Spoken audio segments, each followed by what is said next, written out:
Well, hey, church, you may have noticed as the Vestal Church that we have some distinct characteristics than most other churches around. As I mentioned last week in our insight on being portable, these characteristics don't make us better than any other church. We are part of the global church that seeks to proclaim Christ to the world that is desperate for real hope. Our expression of the local church is intended to be a part of this mission God has given us to go and make disciples. So the heartbeat behind each characteristic is with the end goal of glorifying our incredible God.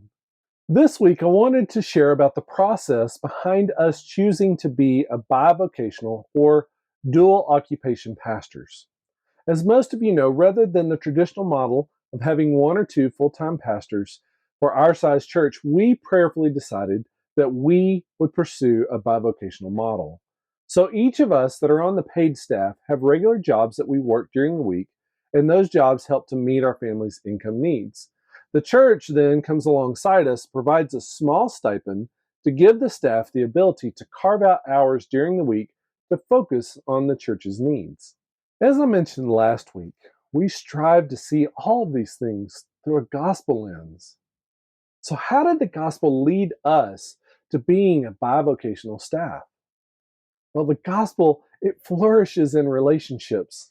And relationships are built by being with people and working a daily job that forces them. While working in a church office has some great advantages, it can also be easy to hide and miss gospel transforming relationships.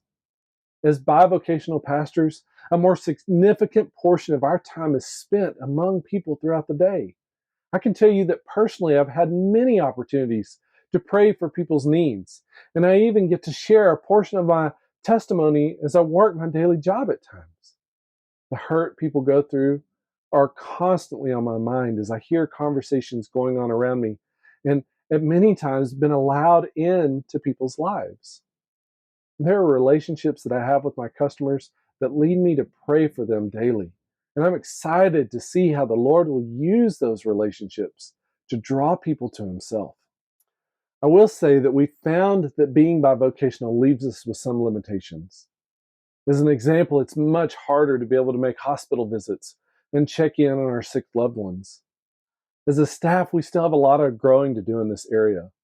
But I'll tell you, the beautiful thing that we're discovering is how the church ministers, not just the staff. There can easily become an unhealthy dependence on the staff that keeps the rest of the body from experiencing the joy of serving one another. So we believe that for our people to be cared well for, many throughout the body should join the staff in serving. So as we wrap up this insight, I want to ask you, if you would be willing to help serve this church, would you reach out to one of the elders? We would love to walk alongside you to equip more of the body to help serve this great church and to proclaim Christ to our city.